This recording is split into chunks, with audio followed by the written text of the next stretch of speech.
ಓಯ್ ಹಗ್ಗ ಹಾಕಲ್ರಿ ಅಣ್ಣ.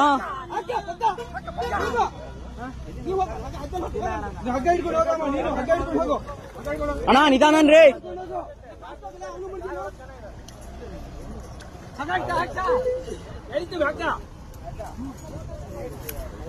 ಪಾಪ ಇಬ್ರು ಒಳಗೆ ಹೋಗ್ಬಿಟ್ಟಿದ್ದಾರೆ ಕೆರೆ ಒಳಗೆ.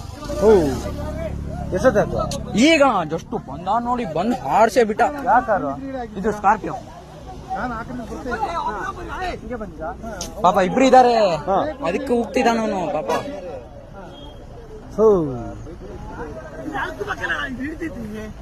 ಇಲ್ಲ ಕಾರಿಗಾರ ಹಗ್ಗ ಹಾಕತ್ತೆ.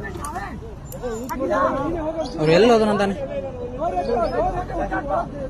ಅವರೇ ಹೋದ್ರಂತದ. ಎಂತದವಣ ಗೊತ್ತಿಲ್ಲ.